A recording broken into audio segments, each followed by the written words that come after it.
Bonjour à tous, nous nous retrouvons toujours dans cette deuxième saison des webinaires sur la thématique Refonder l'agriculture à l'heure de l'Anthropocène.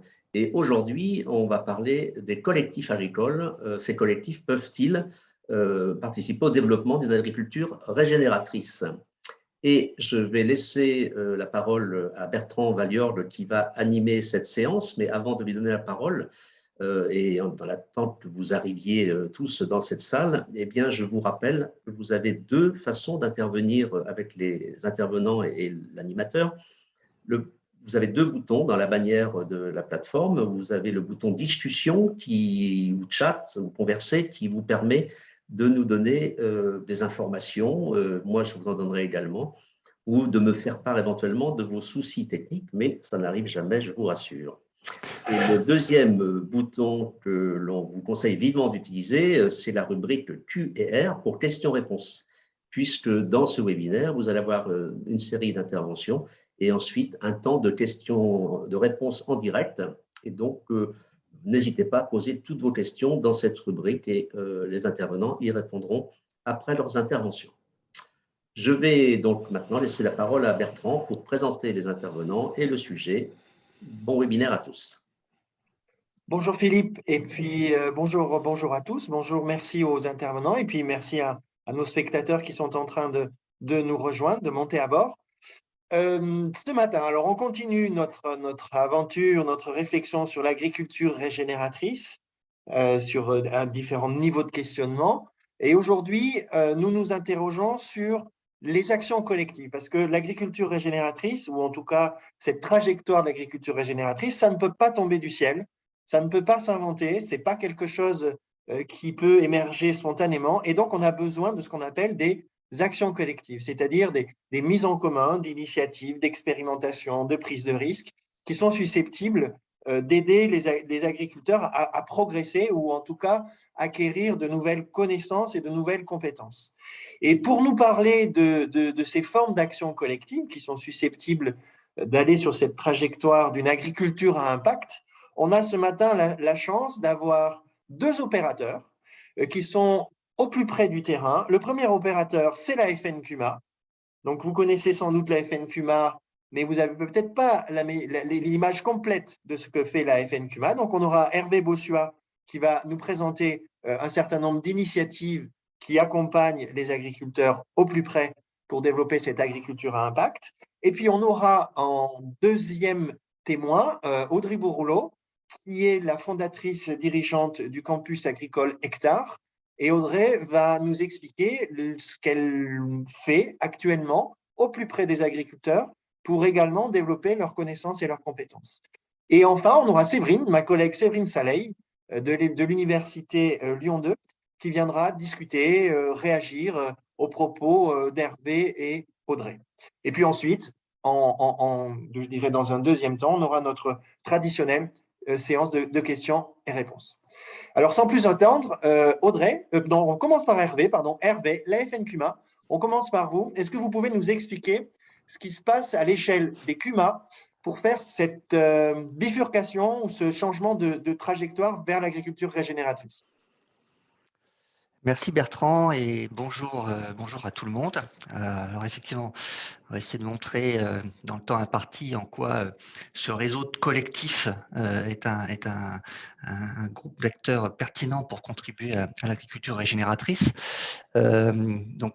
J'ai essayé d'organiser une présentation en 3 points pour arriver à cet objectif-là. Déjà, la présentation du réseau et en quoi le collectif est central dans sa structuration. Également l'illustration d'une dynamique qu'on a lancée l'année dernière autour des enjeux du développement agricole et rural qui boucle bien avec les enjeux de l'agriculture régénératrice. Et puis, pour descendre au plus près du terrain, quelques exemples de démarches qu'on trouve en place dans des CUMA qui concrétisent cette avancée-là. Alors, les CUMA, les coopératives d'utilisation de matériel agricole, avec voilà, ce centrage sur la machine, on peut se dire qu'on est peut-être très éloigné de l'agriculture régénératrice et je vais essayer de vous montrer qu'il faut dépasser cette vision un peu primaire. Déjà, le réseau CUMA, c'est 11 500 coopératives sur le territoire national, dont 10 000 qui adhèrent au réseau de la Fédération nationale. Donc, c'est quasiment un agriculteur sur deux et en moyenne 23 adhérents par CUMA qui sont accompagnés sur le territoire par plus de 300 animateurs qui sont du coup salariés par 65 fédérations de proximité, 10 fédérations régionales et le tout animé par la Fédération nationale. Donc, par nature, les CUMA sont des collectifs d'agriculteurs, hein, ce sont des coopératives, et qu'il faut être au moins 4 pour créer une CUMA. Et pour les cumistes, ça se voit très très vite quand on commence à discuter avec eux, l'approche collective, c'est vraiment une valeur centrale qui a été vraiment mise en avant dans le projet politique qui a été élaboré par nos élus en 2017, puisqu'il repose sur 3 piliers qui sont renforcer l'animation de proximité et du conseil stratégique des CUMA pour renforcer l'autonomie des agriculteurs, encourager l'innovation collective sur les territoires, et puis développer l'agriculture de groupe comme levier de la transition agroécologique et de la dynamique des territoires, qui est un pilier qui a été ces dernières années très très porté en collaboration avec nos amis de Réseau CIVAM et de TRAM. Et une dimension collective qui avait peut-être un peu perdu d'importance ces dernières années, hein. Le collectif était très présent chez les agriculteurs français jusque dans les années 80, avec les groupes de développement, les groupes de valorisation, les centres d'études et de techniques agricoles, qu'on appelle également CETA. Alors, toute cette dimension-là, ça s'est un peu délité au cours des années 80-90. Et quand Stéphane Le Foll a lancé son projet agroécologique en 2012, est-ce qu'on peut le qualifier d'ancêtre du concept d'agriculture régénératrice? On pourra en discuter si vous le souhaitez. Enfin, il a fait le pari que les collectifs d'agriculteurs sont la force motrice pour impulser les changements nécessaires, ce que j'appellerais le réappariement des enjeux économiques et des enjeux environnementaux. Donc, il avait créé pour cela les GI2E, hein, les groupes d'intérêt économiques et environnementaux, qui visent à remettre au goût du jour ces collectifs un peu passés de mode aujourd'hui. Alors, les CUMA se sont très vite sentis intéressés par cette démarche, parce que je pense qu'ils sont aujourd'hui le réseau le plus important des collectifs constitués avec un véritable statut. Alors certes, la mutualisation d'agroéquipements qui est au centre de leur intitulé est toujours le point de départ de création d'une CUMA. Mais on constate aujourd'hui que de nombreuses CUMA ont dépassé ce stade, disons, de club de partage de matériel pour devenir de véritables groupes de développement. Et ces CUMA de développement se positionnent pour la plupart sur des enjeux liés à l'agroécologie ou à l'agriculture régénératrice, travaillent sur la protection des sols, sur la diversification des cultures, sur l'entretien des haies, sur la réduction des intrants. Pour tout ça, il y a besoin de matériel, bien sûr, mais ce n'est plus le matériel qui est au cœur de ces projets qu'elles développent. Et l'intérêt d'être en collectif, je n'ai pas besoin de vous le présenter, vous le savez tous, mais quand on se met en collectif, c'est on va faciliter la réassurance entre soi, on va se partager ses interrogations, on va partager les prises de risques, on va confronter ses essais, on va se donner envie mutuellement. Et c'est donc a priori le format privilégié pour faciliter les évolutions et les changements de pratique. Ce qui nous conforte dans cette vision, c'est que cette dimension du faire ensemble, elle est également mise en avant par des personnalités d'horizons divers. Les acteurs de l'économie sociale et solidaire, bien sûr, ils mettent régulièrement le collectif au centre de leur discours. Mais j'ai aussi noté récemment que quelqu'un comme Jean-Marc Jancovici, que tout le monde connaît, qui est un spécialiste de l'énergie, quand même assez éloigné d'autres contextes, président du think tank de Shift Project, dit dans une récente interview: nous devrons faire tous ces changements ensemble, car l'un des blocages vient du fait que celui qui agit seul se sépare des autres, abandonne l'un des codes qui fondent le collectif. L'action collective libère de l'angoisse. Donc, OK, il semble qu'il y ait un consensus pour dire que c'est collectivement qu'on arrivera plus facilement à affronter les enjeux qui sont face à nous. Sauf que la difficulté, c'est à partir de groupes pionniers, c'est de déclencher l'effet d'entraînement, d'arriver à essaimer. Comment s'appuyer sur ces groupes qui ont initié de nouvelles démarches pour provoquer ce qu'on appelle parfois un changement d'échelle. Et c'est le deuxième point de ma présentation, c'est ce que je vous disais dans l'introduction, ce qu'on a tenté d'impulser dans le réseau CUMA depuis 2021 pour créer cet effet d'entraînement, réaliser cet essaimage. On s'est appuyé sur le nouveau programme quinquennal de développement agricole et rural lancé par le ministère de l'Agriculture pour la période 2022-2027. Et notre ambition était de mettre en mouvement l'ensemble du réseau et d'impliquer toutes nos strates dans la prise en compte des enjeux portés par cette politique de développement agricole et rural, dont la plupart sont congruents avec ceux de l'agriculture régénératrice, puisque dans les 9 priorités pour le développement agricole et rural, on retrouve la réduction des émissions de gaz à effet de serre et de stockage du carbone, l'autonomie protéique et la gestion des intrants, la biodiversité, la gestion intégrée de la santé et j'en passe. Donc c'est une démarche qu'on a menée en collaboration avec une structure spécialisée en dynamique d'innovation collective. Et aujourd'hui, il y a un consensus pour dire que les neurosciences nous confortent dans l'idée que l'homme est un animal social et qu'il exprime au mieux son potentiel dans le cadre d'interaction avec ses pairs. Et donc, on a clairement mis ça en évidence dans les démarches qu'on a lancées. Ce processus de mise en dynamique s'est appuyé sur des expérimentations avec nos collègues des fédérations régionales de Grand Est et de Nouvelle-Aquitaine, qui ont permis de mettre en évidence le dynamisme des groupes locaux. J'entends encore le président de la fédération régionale Grand Est, quand il a découvert la richesse des expérimentations dans sa région, de se dire, mais il se passe tout ça dans les CUMA, je m'en étais même pas rendu compte, quoi. Donc, de voir tous les groupes qui voilà, travaillent sur la protection des sols, sur la couverture des sols, sur la diversification des cultures. Et voilà, même au sein d'une fédération régionale, on n'est pas forcément conscient de la richesse de ce qui se passe au sein des groupes.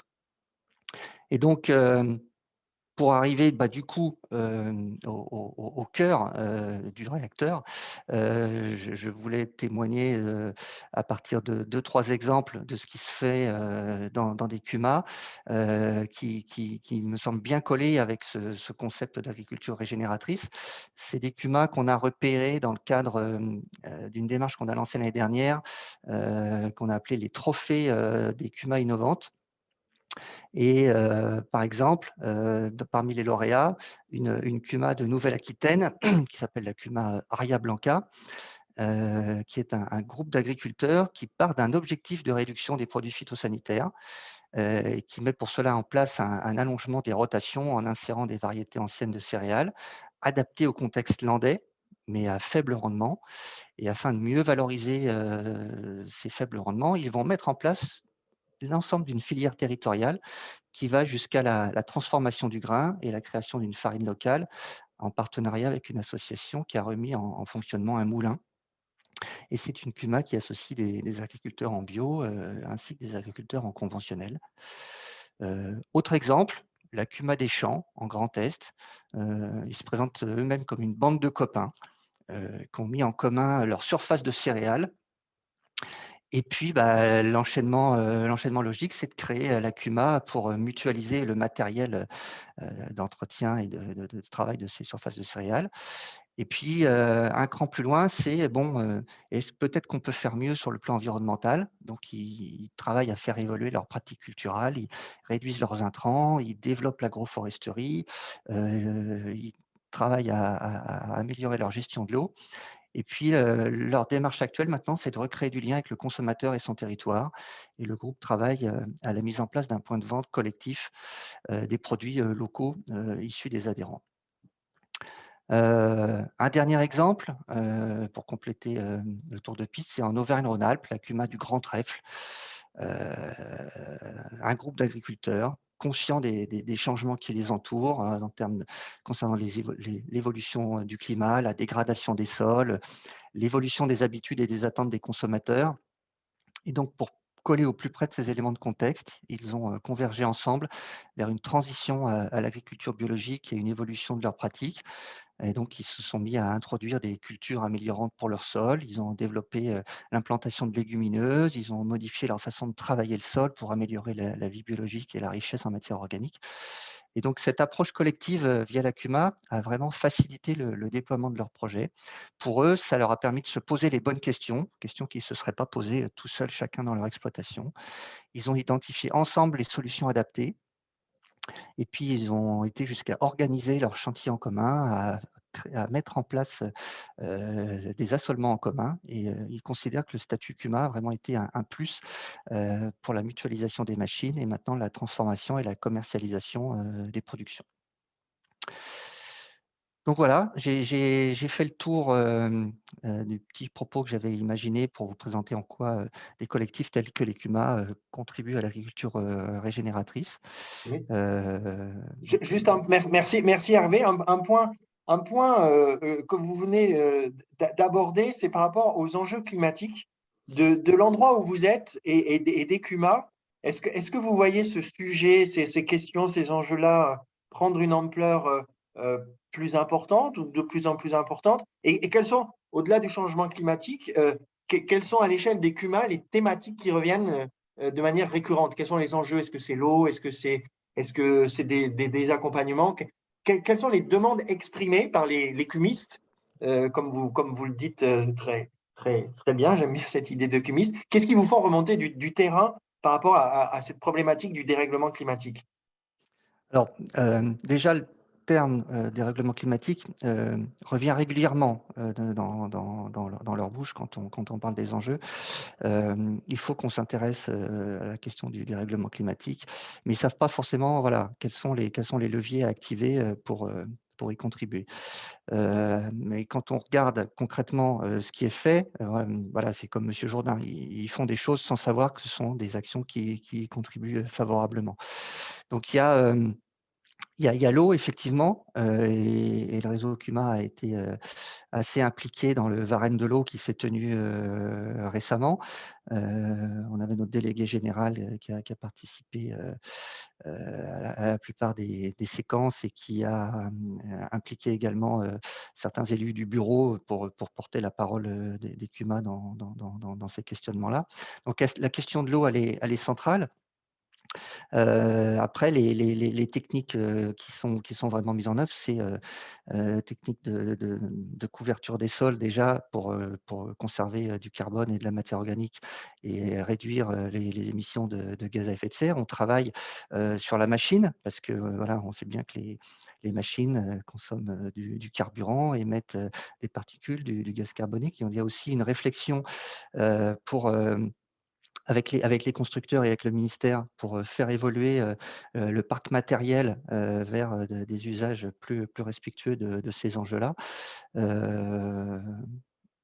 Voilà ce qu'on voit remonter, Bertrand, le plus fréquemment dans les échanges qu'on peut avoir au sein du réseau. Une dernière question, Hervé.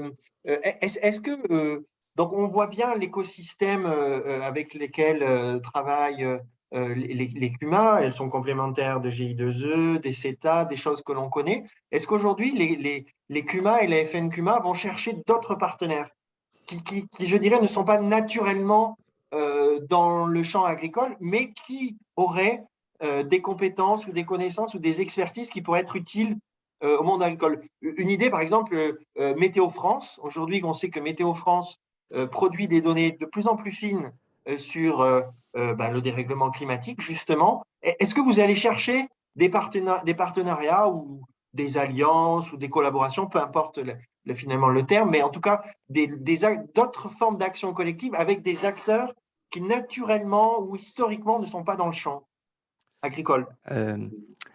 Alors, oui et non. Oui, on est assez naturellement porté sur le développement de partenariats. Voilà, par notre nature collective, on est ouvert à travailler avec les autres. Jusqu'à présent, on est quand même resté très agricolo-agricole. Hein, j'ai cité tout à l'heure le partenariat un peu historique avec Réseau Civa-Metram de par cette nature collective qui nous rassemble.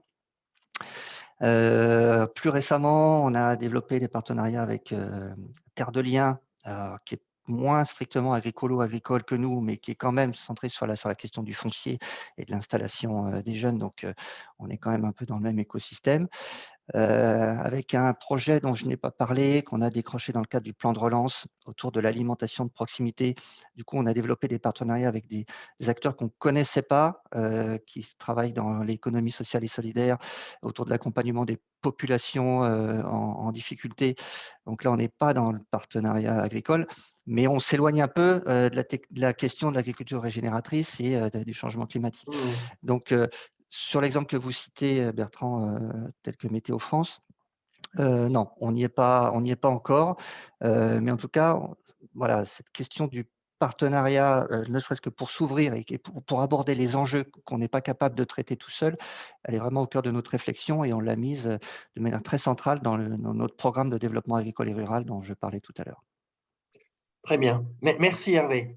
On va passer la parole cette fois-ci à Audrey, Audrey Bourlot, et le campus agronomique Hectare. Je pense que vous verrez une belle ambition autour de ce campus Hectare. Audrey, vous allez nous expliquer ce qu'est Hectare, parce que je crois que ce n'est pas toujours bien compris, mais ce n'est pas l'enjeu du webinaire, mais je pense que c'est important de revenir là-dessus, et puis nous expliquer comment vous aussi vous faites de l'accompagnement au plus près du terrain, dans une logique pair à pair. Enfin, vous allez nous expliquer ça, Audrey, comment fonctionne Hectare et dans cet accompagnement vers une ambition pleinement assumée autour de l'agriculture régénératrice.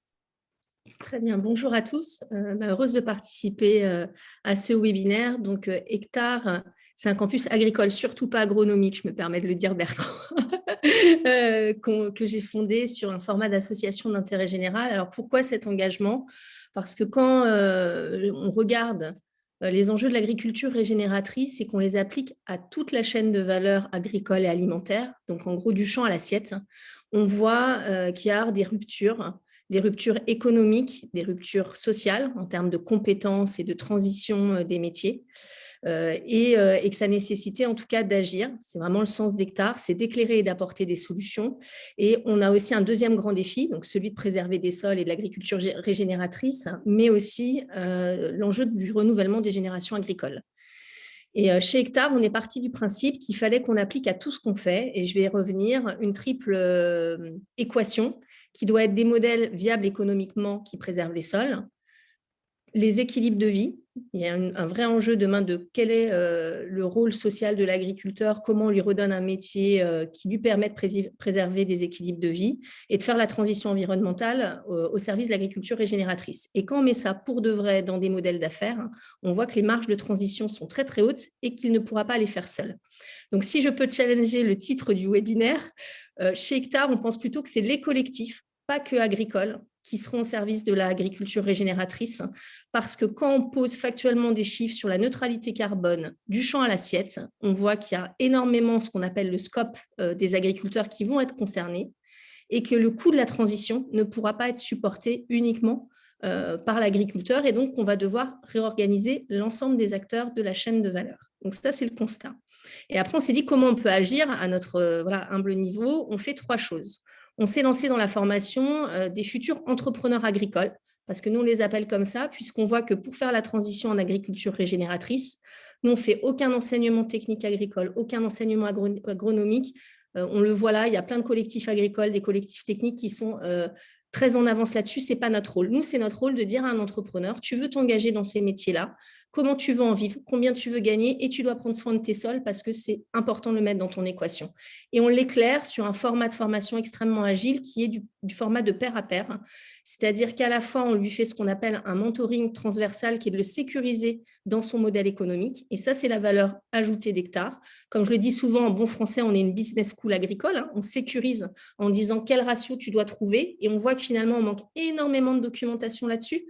On a très bien documenté l'amont agricole, les frais de mécanisation, les intrants, les semences. Mais quand on veut l'accompagner sur une juste création de valeur, sur les énergies demain, qui peuvent être une source de diversification. 2/3 des agriculteurs vont produire de l'énergie d'ici 2050. C'est quoi les bons ratios clés? À partir de quand je m'engage dans une démarche? Quel est le coût d'une transition dans la préservation des sols?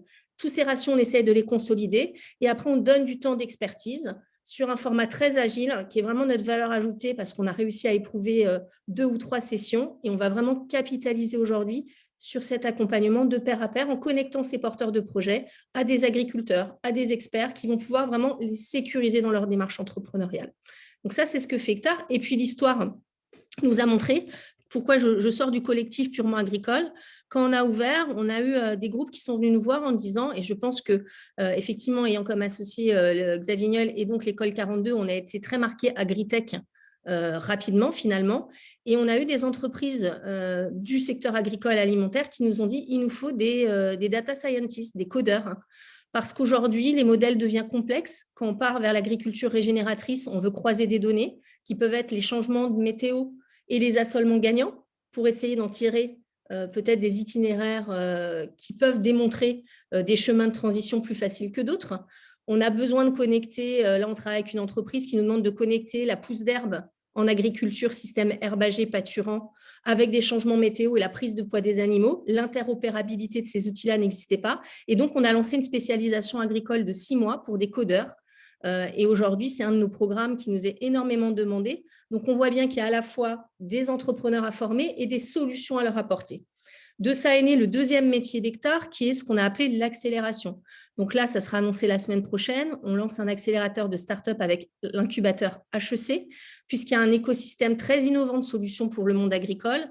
Et on s'est rendu compte aussi que finalement, tout cet écosystème ne connaissait pas forcément le terrain. On avait besoin de les connecter très, très vite à des agriculteurs pour voir si ces solutions, elles étaient faciles, réplicables. Et donc, c'est vraiment ce qu'on fait chez Hectare, c'est un peu créer cet écosystème qui va relier des entrepreneurs agricoles, des startups qui apportent des solutions et qui puissent ensemble trouver des moyens de faire une transition juste et équilibrée. Et enfin, nous, on croit qu'il faut préparer l'avenir et c'est le troisième métier d'Hectare. On a une jambe de sensibilisation puisqu'on accueille 750 stagiaires de troisième, issus notamment des quartiers prioritaires des villes, pour dire qu'il y a des métiers dans ces enjeux de transition en agriculture régénératrice. Il faut vous intéresser, c'est des solutions d'avenir et porter des nouveaux visages d'engagement sur le site. Et on a aussi des demandes de séminaires d'entreprise, puisqu'on voit que dans des enjeux demain de rémunération carbone, des entreprises hors du secteur agricole vont devoir accompagner ces formats de transition. Donc vraiment, Hectare, nous, on pense que c'est le collectif du champ à l'assiette qui permettra de faire cette transition. Et on essaye en tout cas d'éclairer, d'apporter des solutions et de connecter. Voilà, effectivement, la FNQMA est un des intervenants dans nos programmes Hectare Entrepreneurs. Et parce qu'ils font un travail formidable du collectif agricole, ce n'est pas notre savoir-faire. Ben, on est pragmatique, efficace, on agit en complémentarité de tout ce qui peut exister parce que c'est important pour nous d'accélérer ces solutions et de rendre accessible finalement de l'information face à des profils qui s'adressent à nous, qui ne sont pas forcément des profils issus du milieu agricole. Donc, ce qui peut paraître une évidence pour des acteurs historiques du secteur agricole ne l'est pas du tout pour des nouveaux entrants. Donc, voilà, on est un peu ce fil rouge conducteur entre tous ces publics. OK. Merci Audrey sur la présentation de cette business school agricole. J'aime bien le terme et je crois que ça dit bien les choses.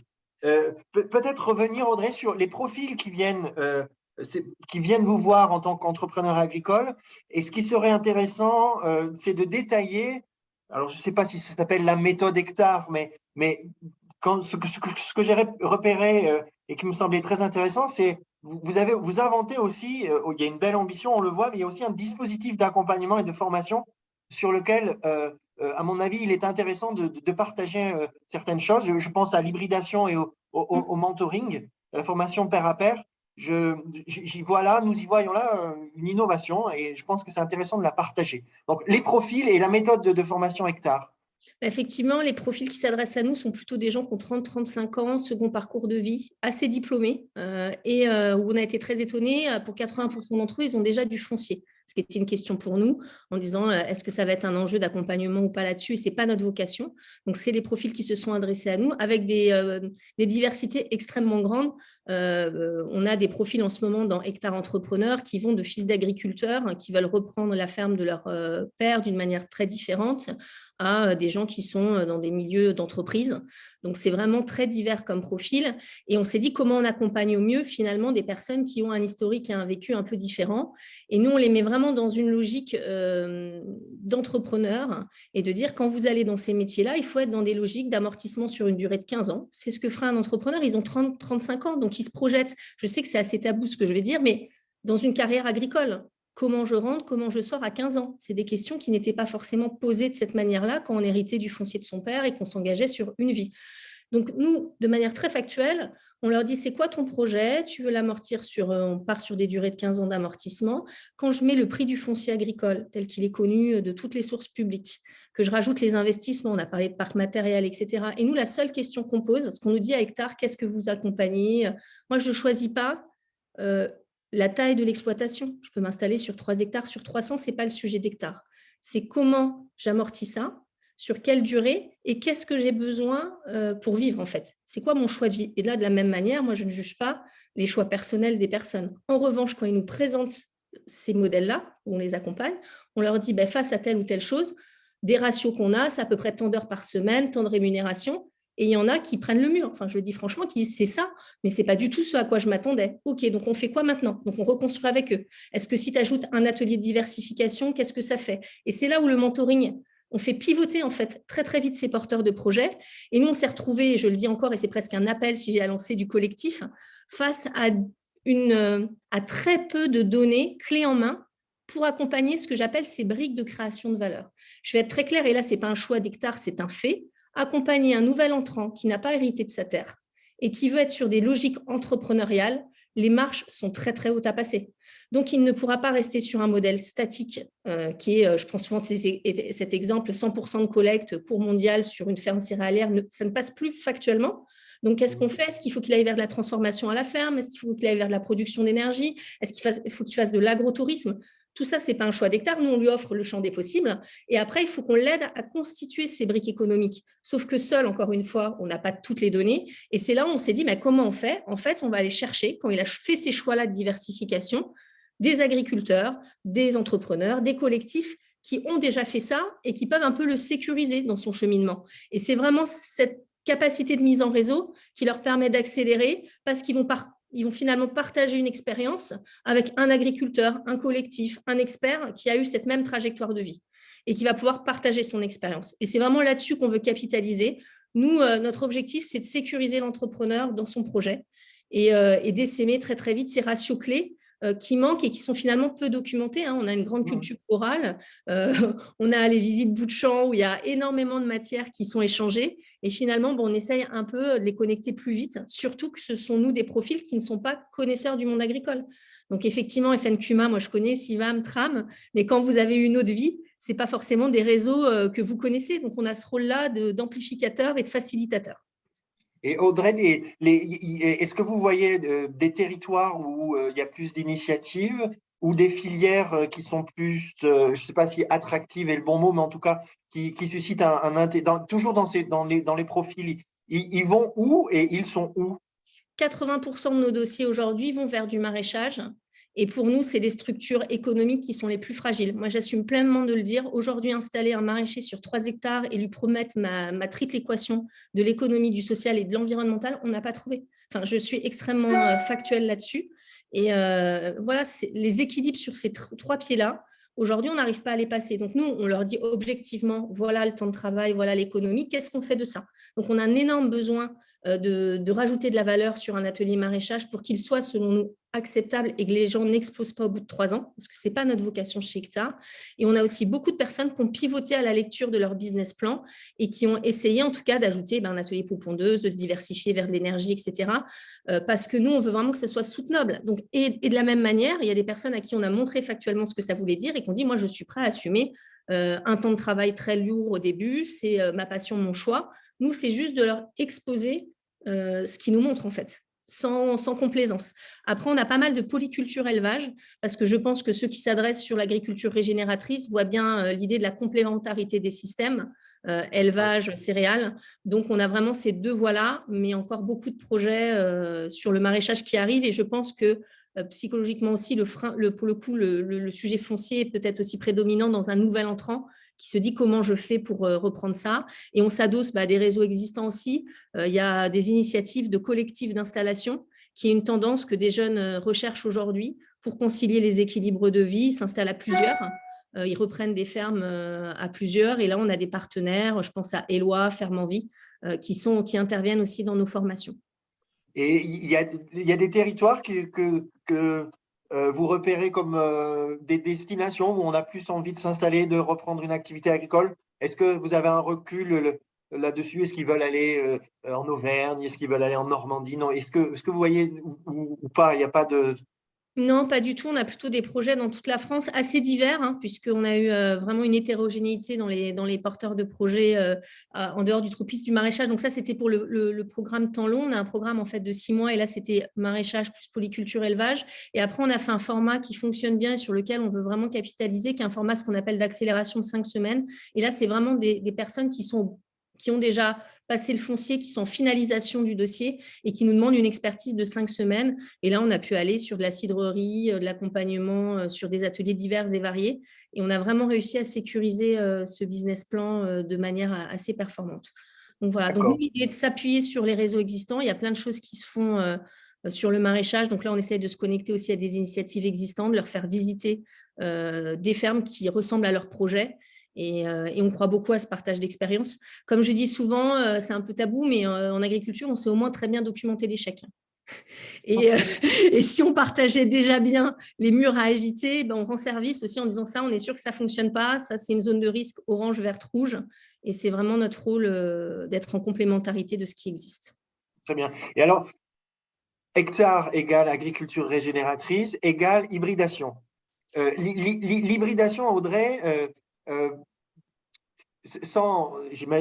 peut pas décider, on peut pas tout savoir, mais quelles sont les zones les compétences qui ne sont pas agricolo-agricoles, pour reprendre l'expression d'Hervé tout à l'heure, qui sont susceptibles d'apporter des choses nouvelles en agriculture? Elles viennent d'où? L'hybridation, on l'a fait avec qui en fait? Cette pollinisation croisée, on va chercher le pollen, il vient d'où? Il est apporté par qui? Bah aujourd'hui, le grand absent des réflexions dans ce qu'on met et qu'on a du mal, c'est des organisations de travail et ce que j'appelle l'innovation sociale. Aujourd'hui, il y a très, très peu de ressources là-dessus. Donc là, on est dans une des startups qu'on accompagne, s'est positionné là-dessus. Et effectivement, ce qu'on a du mal aujourd'hui à mesurer pour un projet d'installation, c'est le temps passé, notamment sur des ateliers de diversification. Et ce qu'on essaye de voir, c'est très intéressant sociologiquement. Je crois qu'il y a un vrai regard sociologique qu'il faut poser sur ces transitions-là. C'est comment ces nouveaux entrants, ils réfléchissent leur modèle. Ils ne sont pas dans une logique de rendement et de quantité. Ils sont dans une logique de marge à l'hectare, de qualité de vie associée. Donc, ça bouscule un peu les codes.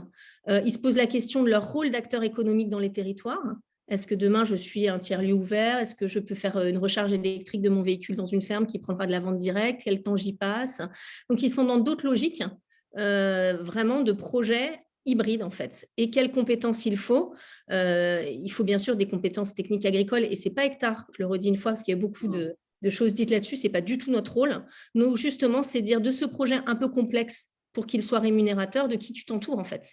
Et c'est là où on voit que dans la formation, il y a un vrai enjeu de management. Nous, aujourd'hui, on est sollicité par des agriculteurs pour ce volet-là aussi. On a, au-delà du volet reprise de ferme, il y a un besoin de former des salariés agricoles. Il y a 70 000 emplois non pourvus. Et il y a un sujet des agriculteurs, comment ils s'organisent dans le collectif pour travailler leur marque employeur. Qui j'attire sur ma ferme, comment je manage, comment je réponds aux enjeux de mobilité. Demain, l'agriculteur est un employeur de son territoire dans ces modèles-là. Donc, ça questionne le logement, la mobilité. Enfin, on ouvre un champ d'accompagnement qui est très, très loin finalement de la technique agricole qui, encore une fois, n'est pas notre savoir-faire. C'est très clair. Donc ça, c'est les soft skills, Audrey. Et oui. Sur les hard skills, alors vous avez un peu évoqué tout à l'heure les data. Donc on voit bien la donnée agricole. Est-ce qu'il y a d'autres champs d'innovation en provenance plutôt des sciences dures, ou en tout cas de connaissances scientifiques elles viennent d'où en biologie? Là, c'est moins votre sujet, du coup, c'est peut-être Hectare va moins se positionner là-dessus. Nous, on va dire qu'il y a dans l'agriculture génératrice, il y a plusieurs courants et on les expose tous à nos apprenants en fait. Donc, effectivement, il y a plusieurs organismes de formation qui se sont spécialisés sur l'agriculture de conservation ou régénératrice. Il y a aussi du vocable qui diffère et nous, on les fait tous intervenir sans parti pris parce qu'encore une fois, quand je suis un chef d'entreprise, je choisis mon chemin. Il faut que je sache ma zone de risque, ce qui est apporté et ça devient assez bien documenté. En tout cas, ces organismes de formation très techniques sur l'agriculture de conservation, c'est ceux qui interviennent dans nos parcours, en tout cas. Donc, c'est vrai que c'est plutôt adossé à des champs d'expertise. Et le sujet aujourd'hui de l'école IA Data se fait avec des entreprises qui ont besoin d'aller chercher de la spécialisation plutôt sur le métier du code agricole, du data scientist, en disant finalement, aujourd'hui, les codeurs sont formés sur des modèles du temps court. Et aujourd'hui, les transitions, c'est celle du temps long dans le monde agricole. Donc, il faut aussi connecter. Enfin, moi, voilà, ma grande satisfaction chez Hectare, c'est quand j'ai le midi un codeur qui part à l'éleveuse et qui lui dit ma data bouge et elle avance. Bah oui, c'est la vache qui est en train de manger de l'herbe sur le collier qu'on a connecté et qui est en train d'avancer. Mais bon, pourquoi, comment? Enfin, on réconcilie finalement des mondes qui ne se seraient peut-être pas parlé ailleurs. Et encore une fois, je crois que cette transition, elle se fera tout au long de la chaîne de valeur. Même sur les du carbone demain, je pense qu'il faut être très vigilant sur les enjeux de rémunération liés au carbone pour les agriculteurs, puisque ça ne couvrira pas tout le coût de la transition. Bien Donc, sûr. voilà, c'est un peu donner ces éclairages. Ok, très bien. Et donc, dans l'accélérateur, les gens qui arrivent dans l'accélérateur agricole d'Hectare, les startups, elles viennent compléter les trous dans la raquette que vous avez identifiés. Elles sont susceptibles de dire, bah, il y a des besoins en compétences, en soft skills, hop, on accompagne cette startup. Il y a des besoins sur la data agricole, on accompagne. C'est comme ça que vous avez choisi le profil des accompagnés? On a fait effectivement des verticales, agriculture régénératrice, carbone, innovation sociale. Donc là, de toute façon, c'est annoncé depuis hier. Il y a une start-up, donc c'est des enfants d'agriculteurs qui travaillent uniquement sur le temps de travail et ça nous tenait vraiment à cœur de trouver une start-up qui travaille sur le temps passé pour chacun des ateliers parce qu'on manque cruellement de documentation. Et nous, l'idée, ce n'est pas un incubateur, c'est des entreprises qui existent, qui ont pour la plupart déjà 10 salariés. Et notre rôle, c'est d'en faire des champions et de les accélérer très, très vite, de leur donner aussi une vision internationale. Je finirai peut-être là-dessus. Nous, on pense que très, très vite, cet accélérateur va prendre une dimension internationale parce que c'est un enjeu qui dépasse les frontières françaises et qu'on a aussi besoin de ces regards croisés. Vous parliez de l'eau tout à l'heure, il y a des choses qui se font dans d'autres pays avec beaucoup d'avance. Comment on peut aller chercher ces innovations et déployer aussi ces startups françaises à l'international. Très bien. Merci Audrey. Je vais passer la parole à Séverine, qui, à mon avis, récupère bien des choses qui sont sur tes thématiques, Séverine, des thématiques de recherche sur l'accompagnement, l'ESS. Qu'est-ce que les propos d'Hervé et d'Audrey t'inspirent? Bonjour à tous et merci de m'avoir proposé de discuter finalement ces échanges qui sont effectivement très riches. Je suis maître de conférence en entrepreneuriat à l'université Lumière Lyon 2. Et dans cette université, effectivement, il y a deux chaires de recherche, une en économie sociale et solidaire et une en transition alimentaire. Donc, je vais essayer d'articuler un peu les deux autour de la discussion. Donc, effectivement, alors c'est sûr qu'on a deux acteurs qui sont très différents en termes temporels, d'histoire, d'ancrage dans le monde agricole. C'est un des aspects effectivement particulièrement intéressants de voir aussi les articulations peut-être possibles entre ces deux mondes. Donc, c'est vrai que dans les travaux de recherche sur justement les changements un peu d'identité entrepreneuriale des agriculteurs, on voit cette question-là finalement de ce fameux monde agricole qui est parfois décrit un peu comme une citadelle avec vraiment des structures spécifiques de formation, d'accompagnement, de soutien, de financement, etc., qui s'est construit au fil des années. Comment finalement il peut parfois être identifié comme un inhibiteur un peu d'innovation et être un frein finalement à un certain nombre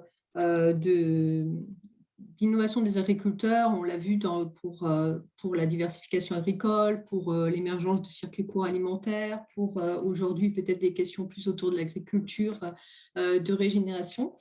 Du coup, effectivement, ça fait peut-être partie des éléments sur lesquels j'aurais aimé aussi avoir vos différents points de vue sur effectivement l'intérêt finalement de sortir de la sphère agricole pour développer, pour accompagner ces collectifs. Ça fait partie aussi effectivement des éléments, parfois on mesure effectivement même l'identité entre guillemets entrepreneuriale des agriculteurs avec justement un indicateur comme la méfiance vis-à-vis des institutions. Donc c'est des points qui sont aussi présents en recherche et du coup qui peuvent, sur lesquels j'aurais aimé peut-être avoir votre avis. Et puis ensuite, il y a effectivement la question. C'est vrai que quand on voit votre présentation d'hectares, Audrey, on identifie voilà, tout un vocabulaire qui, je pense, est tout à fait neuf dans le monde agricole. Pour avoir, depuis une quinzaine d'années, été une enseignante en gestion dans le monde agricole, je connais tout à fait ces problématiques d'utilisation de vocabulaire issu du management qui peuvent être plus ou moins bien perçues. Et au-delà de l'idée du vocabulaire, il y a aussi vraiment la posture et le modèle finalement de départ, qui est vraiment quand même le modèle de l'incubateur entrepreneurial avec voilà, ces formats courts, ces accompagnements, son mentoring, etc. Qui, c'est vrai, traduit tel quel peut être perçu comme une innovation dans le monde agricole, mais qui, si on regarde un ensemble peut-être de façon dont les agriculteurs eux-mêmes acquièrent leurs compétences et se développent, est relativement peu innovant, puisqu'effectivement, l'accompagnement par les pairs est quand même vraiment central finalement l'acquisition de différentes compétences tout au long de la vie de l'agriculteur, hein, de se lancer dans la vie agricole jusqu'à son évolution. Et je pense que la présentation des FNQ, des CUMA et du rôle finalement de cet échange entre pairs dans le développement de nouvelles compétences montre bien qu'effectivement, il est déjà présent. Donc, du coup, ça peut être intéressant de peut-être davantage articuler aussi ces deux perspectives. Vous l'avez bien évoqué, finalement, c'est vraiment le profil qui me semble assez atypique des personnes que vous accompagnez, qui semblent peut-être très éloignées du monde agricole. Alors, il y a des nouveaux venus dans le monde agricole depuis longtemps, mais effectivement, là, on a l'impression, en tout cas de la façon dont vous les avez décrits, un petit peu d'un profil finalement, oui, de chef d'entreprise, avec un certain nombre peut-être de ressources, on imagine financières aussi, dans cet accompagnement, puisque vous avez parlé d'un accès au foncier. Donc, c'est effectivement des profils qui sont intéressants, mais qui peuvent sembler un peu de niche, quelque part, par rapport aux enjeux, justement, du nombre, finalement, de nouveaux agriculteurs à implanter. Et du coup, ça peut être intéressant de voir, voilà, vous avez parlé de la sensibilisation des jeunes au niveau des jeunes qui sont dans des quartiers politiques de la ville, mais est-ce qu'il y a d'autres actions qui sont envisagées peut-être vers un public moins doté de ressources financières, moins diplômé, etc., et qui pourrait avoir besoin aussi de cette connexion finalement au monde agricole qui est proposé. Oui, merci Séverine. Je ne sais pas si vous voulez une réponse. Nous, ça nous interroge aussi, Séverine, en tant que notamment les propos d'Audrey nous interpellent en disant on a besoin de connaissances en management agricole, des soft skills que nous n'avons pas été capables je prends une responsabilité collective, je suis peut-être un peu dur avec nous-mêmes, mais on voit bien qu'on n'a pas été capable de produire suffisamment ces données-là. On n'est pas au rendez-vous aujourd'hui. Le management et l'économie ne sont pas forcément au rendez-vous des soft skills pour accompagner les entrepreneurs agricoles et en particulier la transition. J'ai pas mal de questions que Est-ce que vous voulez réagir, Hervé ou Audrey, sur un point particulier de Séverine qui vous interpelle sur plusieurs dimensions? Est-ce que vous en prenez un chacun? Allez, moi je veux bien sur effectivement les profils. Pour nous, ça a été la grande surprise, hein. On est jeunes, on a vraiment ouvert les premières formations en septembre et on ne s'attendait peut-être pas nous non plus à ces profils-là. Et on va voir dans le temps en fait qui s'adresse à hectares. Et je pense que c'est presque une mini-étude socio en soi de suivre qui a rejoint ces programmes-là. Et nous, on croit vraiment à cette connexion, vous l'avez dit, avec les réseaux.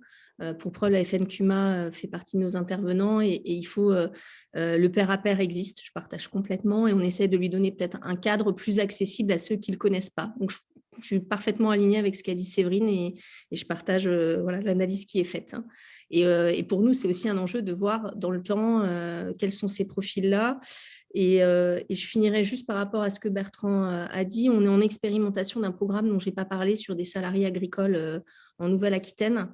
Et en fait, on se rend compte que le programme d'accompagnement qui manque le plus, c'est celui des employeurs, en fait. On n'a pas un sujet, moi, je ne veux pas dire qu'il n'y a plus personne qui veut aller, même en salarié, dans ces métiers-là. Ce n'est pas vrai, on les trouve. Mais les nouveaux profils ont des trajectoires de vie, des accompagnements qui sont pas les mêmes. Et on n'est pas armé dans le monde agricole. Effectivement, encore une fois, là, on est en train d'intervenir sur des enjeux de mobilité, devenir un employeur dans son territoire et structurer, savoir des codes de management, d'organisation du travail. On se retrouve face à des agris qui viennent nous voir et qui nous disent « mais moi-même, je ne sais pas détailler l'agenda de ma semaine ». On lui dit « mais avant de recruter quelqu'un, il faut que tu quantifies ton travail et que tu sois capable de lui donner une fiche de poste et une mission ». Et nous, ça nous paraît peut-être évident dans un autre monde plus entrepreneurial, ça ne l'est pas forcément. Donc, le travail des groupements d'employeurs est essentiel et on ne pourra pas faire tout seul avec Hectare. Et je pense qu'il y a quand même cette notion de management, de marque employeur à travailler au-delà de ce qu'on fait. Voilà. Merci Audrey. Alors moi, j'ai envie de répercuter cette question à Hervé. Au niveau des CUMA, cette question de, appelons-la au sens très large, de gestion des ressources humaines, est-ce que vous la travaillez? Est-ce que vous y a une montée en compétence à ce niveau-là? Parce que les CUMA aussi parfois emploient ou sont amenés à employer, à développer un emploi agricole. Ça se passe comment du côté des CUMA? Alors, plusieurs éléments de réponse pour cette question-là et qui boucle en partie avec un des points que j'avais relevé des questionnements de Séverine sur quel intérêt de sortir de la sphère agricolo-agricole pour accompagner ces collectifs. Parce que on est assez convaincu aujourd'hui dans le réseau que et je vais répondre aussi en partie à une des questions posées par Philippe Janot, que ce n'est pas en continuant à investir toujours plus dans des machines ultra perfectionnées qu'on va réussir à faire ce changement d'échelle et cette mise en dynamique, et que c'est vraiment sur les ressources humaines du réseau que se trouve le vrai levier d'impact. Je disais tout en introduction qu'il y a grosso modo 300 animateurs dans le réseau CUMA.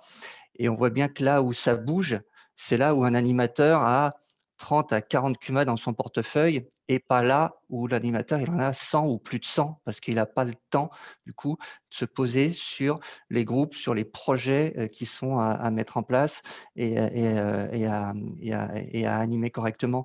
Donc il y a besoin d'injecter encore plus de ressources humaines dans l'animation de ce grand réseau de collectifs qu'est le réseau CUMA. Et il faut des gens qui soient déjà formés à l'animation des groupes. Et on se rend bien compte que ce n'est pas en sortie d'école agronomique qu'on trouve des gens avec déjà munis de ces compétences-là. Donc, on a effectivement un travail sur la montée en compétences des animateurs déjà dans le réseau, mais aussi sur le recrutement de nouveaux animateurs. Et je me souviens d'une étude qu'avait piloté le ministère de l'Agriculture il y a 2-3 ans sur le conseil stratégique et comment, en quoi mettre en place des compétences en conseil stratégique dans les organismes de développement serait un bon levier pour déployer la transition agroécologique. Et la réponse, c'était un hybride entre ingénieur agro et Sciences Po. Et aujourd'hui, on ne les trouve pas, ces gens-là. Donc, il y a tout ce travail-là à mener. Donc, il y a une vraie démarche aujourd'hui dans le réseau CUMA sur ce qu'on appelle une stratégie ressources humaines, qui est de former les gens déjà en place et d'aller former ou préparer les futurs animateurs.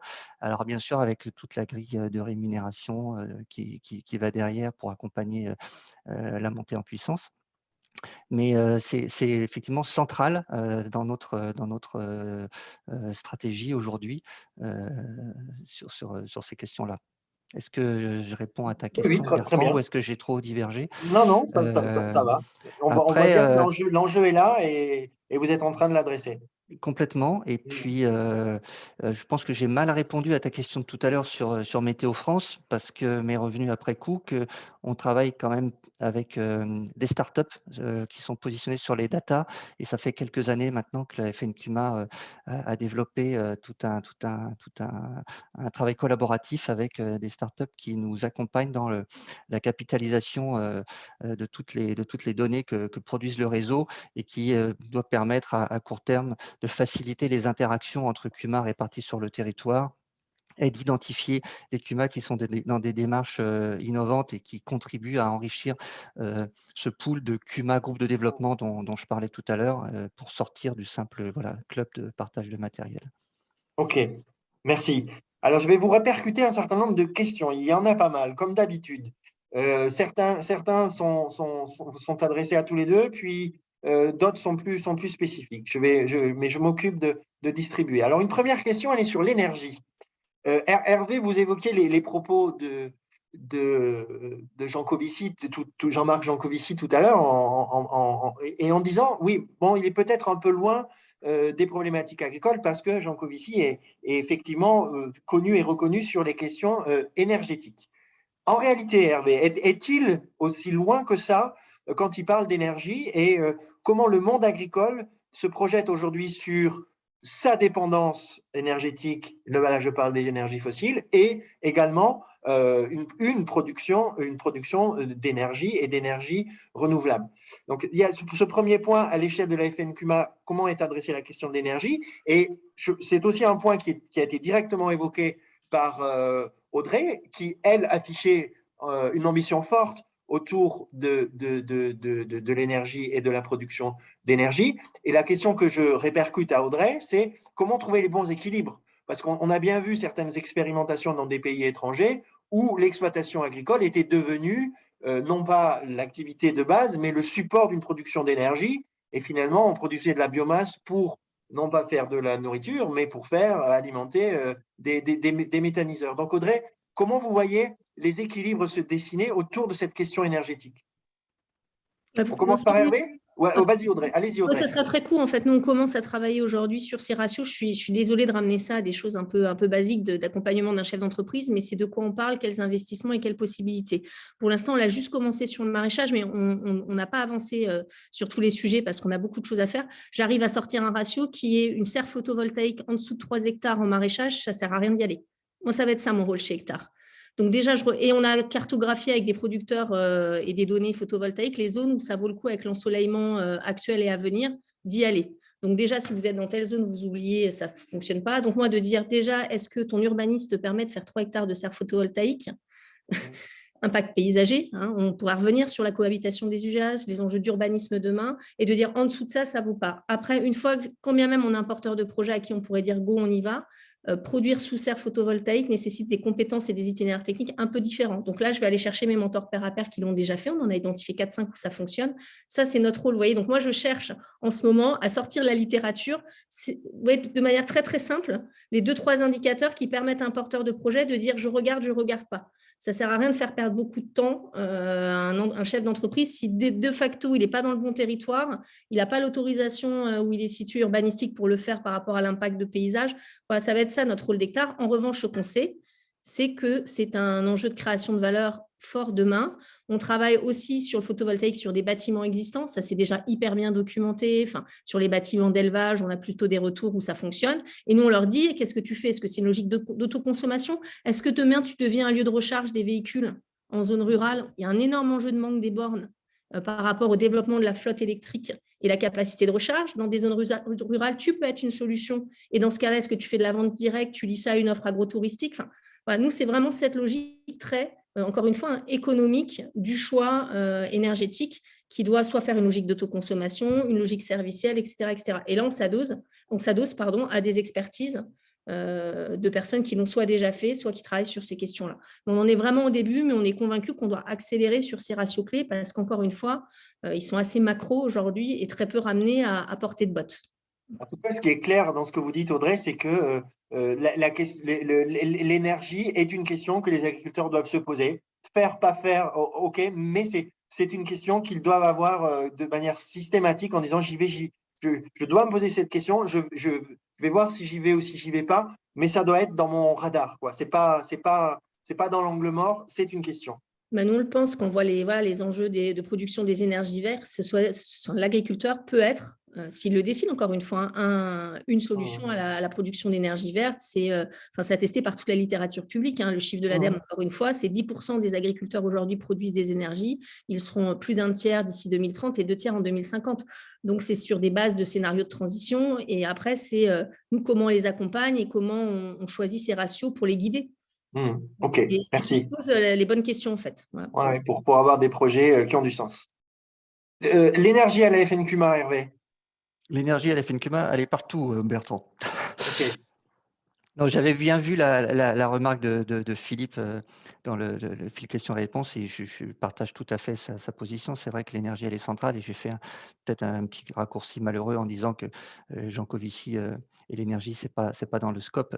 C'était plutôt voilà, la personnalité de Jean-Marc Jancovici, spécialiste de l'énergie nucléaire, qui n'était pas complètement reliée à nos débats, mais c'est vrai que l'énergie, c'est une question qui revient en permanence et on l'adresse de deux façons. On l'adresse d'une part avec les constructeurs de matériel parce qu'on s'intéresse aux nouvelles motorisations, on travaille avec eux sur les tracteurs qui fonctionnent au bio-GNV ou des modèles de matériel qui fonctionneraient avec une motorisation électrique. Donc, il y a des travaux dans ce sens-là. Et puis, à accompagner les agriculteurs à produire de l'énergie renouvelable parce que comme le disait Audrey, c'est quelque chose qui est en train de monter, enfin qui est pas en train, qui est présent depuis longtemps. Il y a quelques années, vous vous souvenez de l'utilisation très forte qui se faisait d'huile de colza pour mettre directement dans les moteurs des tracteurs, qui a un peu tourné court, mais c'est vraiment au cœur de l'interrogation des exploitants agricoles que de réduire leur consommation d'énergie. Et il y a une montée en puissance très forte de la méthanisation dans les exploitations agricoles, du photovoltaïque.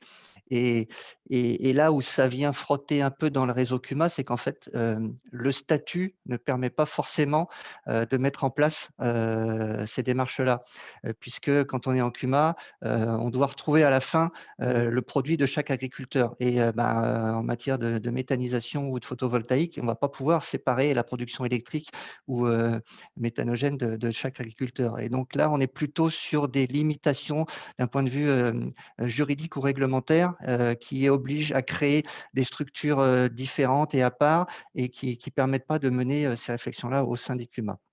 Mais c'est très présent dans le réseau. Merci. Alors, il y a des questions qui vous sont adressées à tous les deux et que je vais résumer par rapport à la logique de changement d'échelle. Et les questions les questions convergent pour dire comment réussir le changement d'échelle. Et moi, quand je vous écoute, je me dis le contraire en fait. C'est qu'il ne faut pas changer d'échelle. Il faut rester à la logique de proximité de territoire, mais par contre, il faut essaimer. Il faut essaimer, c'est-à-dire avoir sur un même territoire plus d'acteurs qui se réunissent et qui développent des projets innovants. Mais il ne faut pas essayer d'avoir des grandes logiques d'action collective qui ferait masse ou qui ferait économie d'échelle. Enfin, vous voyez tout ce que je veux dire. Je crois que c'est précisément de ce monde-là dont il faut sortir. Comment vous percevez ces questions de logique de changement d'échelle? Ça veut dire quoi pour vous si vous devez changer d'échelle? Comment ça se traduit pratiquement? Est-ce que vous êtes à l'aise ou mal à l'aise avec cette ambition-là et comment vous l'exprimez en pratique? Peut-être Hervé, puis après Audrey? Oui. Nous, on est très à l'aise avec ça parce que, comme je l'expliquais dans mon propos, on a essayé de le mettre en œuvre l'année dernière.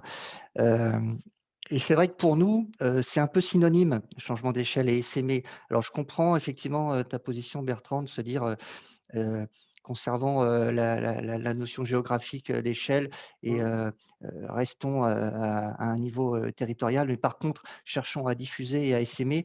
Et c'est effectivement dans ce sens-là qu'on le prend quand je disais changement d'échelle, c'est ça, c'est faire en sorte que des initiatives pertinentes qu'on a repérées sur le territoire ne restent pas localisées et isolées, mais par contre inspirent et fassent un effet d'entraînement et diffusent et donnent envie à d'autres de faire la même chose. Donc on n'a pas encore trouvé la solution miracle, mais ce qu'on a testé avec Co-Designit, je n'ai pas cité le nom tout à l'heure, mais la structure qui nous a accompagnés dans notre démarche d'innovation collective est un cabinet qui s'appelle Co-Designit. Et c'est bien ça, c'est cette démarche d'essaimage à travers des journées dédiées dans des régions expérimentales où on a fait se rencontrer les agriculteurs, les cumistes, autour d'exemples marquants qui sont censés donner envie à ceux qui s'interrogent encore et leur montrer que c'est faisable, que ça existe déjà, les mettre en interaction, les faire rentrer chez eux en disant OK, ça se fait déjà là-bas, donc c'est que c'est faisable, on va le tester de notre côté. Et voilà, faire des effets d'entraînement en faisant interagir les collectifs entre eux. Donc on l'a démarré en Grand Est et en Nouvelle-Aquitaine. On a été, et je pense que les agriculteurs aussi, et c'est vraiment ça qui compte, ont été satisfaits de la démarche. Et donc notre ambition dans les années qui viennent, via notre programme de développement agricole et rural, c'est de développer ça dans les autres fédérations régionales du réseau. On va refaire la même démarche en Auvergne-Rhône-Alpes cette année et on espère bien que les autres vont avoir envie d'y goûter aussi et que chacun va tenter l'expérience et petit à petit mettre tout ça en réseau et en interaction. Merci Hervé. Alors Audrey, le changement d'échelle chez Hectare, ça veut dire quoi? C'est-à-dire travailler plus tout au long de la chaîne de valeur, parce que je pense qu'il y a une dynamique sur l'amont, vous voyez, les réseaux dont on parle, on est alliés, les valeurs sont partagées. En fait, moi, je me dis que quand bien même on a bien fait le job, Hervé et moi, sur la mise en mouvement d'entrepreneurs agricoles, qu'est-ce qu'ils font après dans le conseil tout au long dans leur territoire? Je pense qu'effectivement, on parlait du conseil demain, qu'est-ce qu'être un conseiller des agriculteurs? Il y a quand même des grosses mutations des acteurs en place sur la réflexion du rôle du technicien conseil, qui a quand même aussi un rôle de prise de relais une fois qu'on les a formés, d'accompagnement des territoires, de maillage des outils de création de valeur. Donc là, ça rejoint un peu la logique des projets alimentaires territoriaux. Nous, dans les modèles qu'on voit, la diversification, elle sera dans différents canaux de distribution, peut-être une vente en collecte classique pour sécuriser ma trésorerie et un peu de vente directe. Est-ce que je réinvestis en propre sur tous mes outils de triage, d'ensachage? Est-ce que je le fais avec un collectif? Est-ce que je le fais à l'échelle d'un territoire? Et donc, ces chaînes de valeur-là, il va falloir qu'on arrive à les créer, mais sur des pas de temps plus court en fait. Ce qu'on se rend compte, c'est quand bien même on a fait le job de former un bon entrepreneur conscient de ce qu'il doit faire, il y a un double enjeu, comment on l'accroche à un réseau de distribution, de transformation et de collecte qui est capable de suivre son modèle économique. Et enfin, le sujet du financement, puisque moi, dans le cas d'un nouvel entrant qui doit payer et son foncier, son investissement, produire de l'énergie, sortir tous ces projets-là, il a un temps administratif où, effectivement, on va créer de l'emploi et je trouve que c'est formidable, mais encore une fois, l'amorçage et le financement de sa capacité d'investissement est un sujet. Donc aujourd'hui, il y a des fonds de transition, des fonds impact avec lesquels on travaille, où il va falloir. Et nous, on est quand même dans une logique où on ne veut pas de financiarisation de l'agriculture. Donc pour lui permettre d'être propriétaire à la fin du fruit de son travail, eh bien, toutes ces logiques-là se posent. Donc on a les mêmes questions que FNQMA. Quelle est la bonne structure juridique de nos porteurs de projets demain qui peuvent distribuer, commercialiser, faire de l'énergie? Quel est le bon mode de financement et quel est le relais dans les territoires? Donc, nous, on se pose la question et on est sollicité sur la formation de technicien conseil demain. Est-ce que mon technicien conseil, il me vend juste des intrants ou il m'accompagne à l'énergie, à la performance économique? Grosse question. Et nous, on n'est pas là pour répondre aux stratégies de ces acteurs, nous, on est là pour apporter de la compétence, en fait. Mais on sent bien que ces questions se posent. Les enjeux, moi, que je ressens aussi de formation des collectivités. Il y a énormément de freins sur justement l'urbanisme, la cohabitation des usages, riverains et autres. Donc, pour nous, la mission d'Hectare, c'est peut-être d'avoir ce rôle de sensibilisation ou d'éclairer tout au long de la chaîne de valeur, parce qu'il y a quand même des mondes qui ne se parlent peut-être pas assez pour trouver des solutions ensemble. Et c'est un peu sortir que du collectif agricole, encore une fois. Il est territorial, il est entrepreneurial, il est d'innovation. Ok, merci sur ces aspects liés au changement d'échelle. Audrey, je vous répercute des questions. Pourquoi, si tant est qu'on puisse avoir les réponses par contre, pourquoi c'est plutôt un public de 30-35 ans? Je vais faire une série, Audrey, puis vous les prendrez. Pourquoi c'est à ce moment-là? Est-ce que vous avez une explication disant Ils sont plus tout à fait jeunes, pas encore tout à fait vieux. 30-35 ans, c'est un bon moment. Qu'est-ce que vous en pensez? Pourquoi c'est plutôt ces profils-là qui viennent vous voir? Il y a aussi des questions, Audrey, sur l'accompagnement. Qui fait l'accompagnement concrètement? Qui fait ce mentoring? Donc, moi, j'ai compris que c'était d'agriculteur à agriculteur, mais peut-être repréciser ce point. Est-ce qu'il y a d'autres personnes qui interviennent dans cette logique d'accompagnement? Si oui, quels sont leurs profils? Et il me semble aussi qu'il y a une question que j'ai trouvée tout à fait pertinente, comme d'autres, mais qui s'adresse à vous, Audrey. C'est de dire, on sait qu'il y a une charge mentale cognitive très forte en agriculture. Ils ont plein de choses à faire. Vous l'évoquiez tout à l'heure, finalement, ils ont un plan de charge hebdomadaire, mensuel, annuel, hyper chargé. Comment vous adressez aussi cette surcharge cognitive, cette surcharge de travail qui peut conduire à des agriculteurs qui se retrouvent dans le rouge et qui basculent dans des situations de burn-out? Est-ce que Hectare adresse aussi cette question de la surcharge du travail en agriculture? Alors, pour commencer dans le bon sens, 30-35 ans, on ne savait pas avant d'ouvrir, j'allais dire, le tuyau de recrutement. Ce qu'on ressent dans ceux qui viennent là, c'est plutôt deuxième partie de vie. Je veux retrouver un métier qui a du sens, historiquement, familialement, souvent attaché, soit par un retour à terre, soit par la reprise d'outils et d'exploitation de leurs parents. Donc, c'est vraiment seconde partie de vie. Je veux retrouver un métier qui sens, mais je ne veux pas le faire, soit comme j'ai vu mes parents ou ma famille historiquement le faire. Je veux le faire avec cet équilibre-là. Ils viennent chercher vraiment de l'économie, et, ce qu'on a promis, hein, et du social. Pour qui opère chez Hectare, tout l'enseignement plus technique, parce que sur le programme court, il n'y a pas forcément ça, est fait plutôt par des partenaires. Donc, j'en ai cité, je peux nommer Ecosystème intervient sur les fondamentaux de l'agriculture régénératrice, qui sont positionnés là-dessus et accompagnent nos projets quand il y a des besoins d'expertise technique. Les FNQMA interviennent dans notre session sur le rôle du collectif. Donc, on s'est adossé à des réseaux existants. Et après, quand je prends cet exemple du porteur de projet qui veut ouvrir une cidrerie, nous, on a 0 prof en propre, en fait. On va chercher d'expertise, on lui a trouvé 2 agriculteurs qui ont déjà monté une cidrerie avec qui il a pu échanger dans son temps de mentoring, et on fait du sur-mesure. Donc ça, c'est vraiment ce qu'on fait. Donc, on n'a aucun salarié en propre qui donne des formations. On s'appuie que sur des réseaux de collectifs, de formateurs existants. On va chercher un format qui nous semble intéressant sur le juridique, le fiscal. Ça va être des notaires, avocats, des cabinets comptables. Voilà, on s'est adossé vraiment sur de l'expertise pour essayer d'être au plus juste. Et enfin, sur effectivement la charge mentale, pénibilité, c'est le grand absent des business models qu'on voit. Donc, à part aujourd'hui être en train de dire attention, ta charge administrative en lancement, elle est à peu près documentée, mais c'est souvent oublié et je pense souvent très largement sous-estimé en fait. Et c'est là-dessus, donc nous on alerte, mais encore une fois, quand quelqu'un nous dit ok, j'ai compris, il faut que je crée de la valeur et je vais faire un atelier de transfo à la ferme de tel truc. Reconstituer le temps de travail qui va y passer aujourd'hui, c'est très difficile. Donc, c'est que du retour d'expérience des réseaux sur lesquels on peut s'adosser, d'agriculteurs qui le font. Mais on se retrouve souvent aujourd'hui avec un décalage. C'est que, je souris en le disant, les agriculteurs à qui on demande ça, et j'en connais, on est en train de lancer en parallèle sur le site sur un atelier de transfo laitière. Il me dit que ça met 5 minutes. Pour de vrai, ça met 1 heure. Donc, on a aussi, quand on sonde un agriculteur en place, une acceptation de son temps de travail ou de la réalité du temps qu'il y passe, qui est de son point de vue.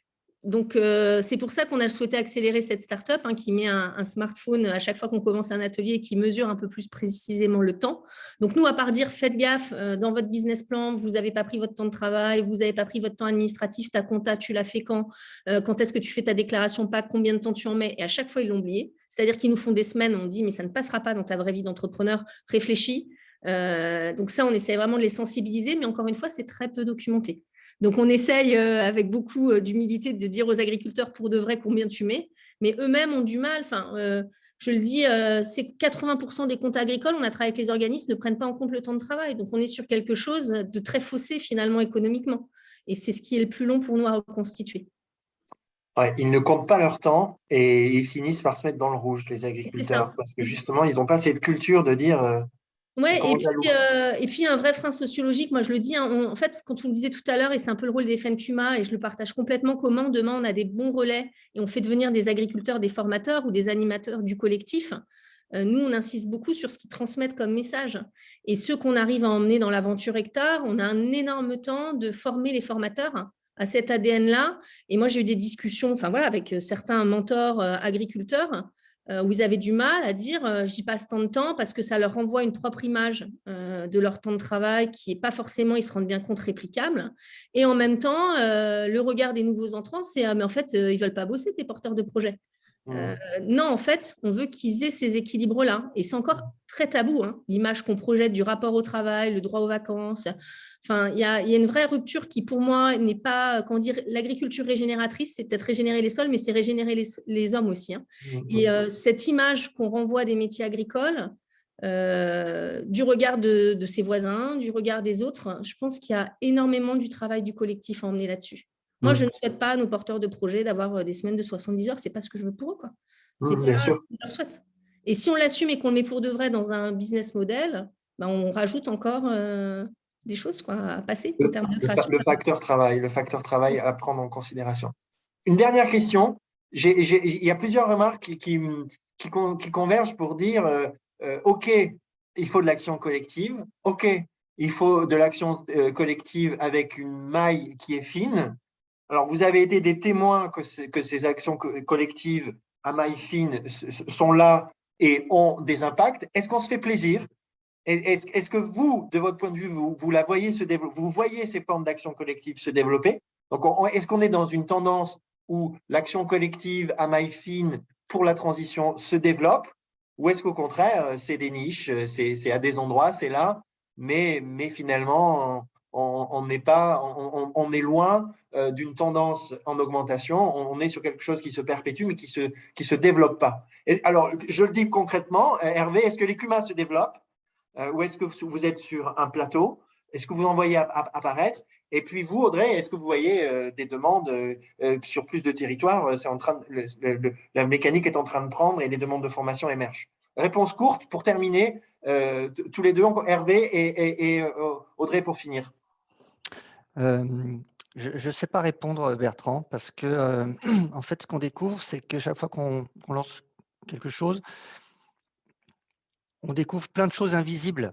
Il se passe plein de choses sur les territoires qu'on ne voit pas, qu'on ne sait pas mesurer. Et donc, ce qu'on se voit, c'est une minorité par rapport à la réalité de l'existant. Donc, on pourrait se dire, voilà, à partir de ce qu'on se voit, il ne se passe pas grand-chose, ça prend du temps à se mettre en place. Et en fait, quand on creuse, quand on soulève les tapis, etc., on voit qu'il se passe plein de trucs. Et donc, c'est oui et non, en fait. OK. Audrey, merci Hervé. Moi, je pense que la question qu'on doit se poser, c'est… Ah, ça a coupé peut-être, non? Non, c'est bon. Comment on a des formats agiles de transmission du collectif? Aujourd'hui, les entrepreneurs conformes n'ont peut-être pas le même temps. On voit que beaucoup de formations, hein, nous, on a vraiment regardé ce qu'ils faisaient. Les gens ne se déplacent pas au dernier moment parce que quitter sa ferme, c'est compliqué, etc. Donc, je pense que Hectare, nous, on agit sur les futurs et les nouveaux entrants, mais qu'aujourd'hui, je ne sais pas comment j'accompagne des agriculteurs en place dans un quotidien qui a déjà une charge de travail assez conséquente. Et il faut peut-être repenser les formes d'action collective. Quand je me déplace, c'est pourquoi et qu'est-ce que je viens chercher comme info versus d'autres moyens de transmettre l'information aujourd'hui. Donc, je pense qu'il y a un sujet aussi sur comment on diffuse. On le voit aujourd'hui, il y a une richesse incroyable. Je finirai là-dessus. Les territoires et les collectifs, c'est comment on rend accessibles ces informations de manière plus facile. Et on connecte plus vite les personnes, en fait. Moi, voilà, quelquefois, c'est difficile de voir autant de richesse dans les territoires, autant d'agriculteurs qui font des choses et comment on rend accessible ça au plus grand nombre facilement, en fait. OK. Moi, c'est un sujet de moyens, pas d'ambition et de demande, en tout cas. OK. On termine là-dessus. Merci Séverine, merci Audrey et merci Hervé. Merci beaucoup, merci à tous. Excusez-nous un peu du retard. La semaine prochaine, on abordera la question du numérique. Le numérique peut-il sauver la biodiversité? Mardi 15 février, 11 h. N'oubliez pas de vous inscrire. Au revoir et bonne semaine à vous et merci encore. Au revoir. Au revoir.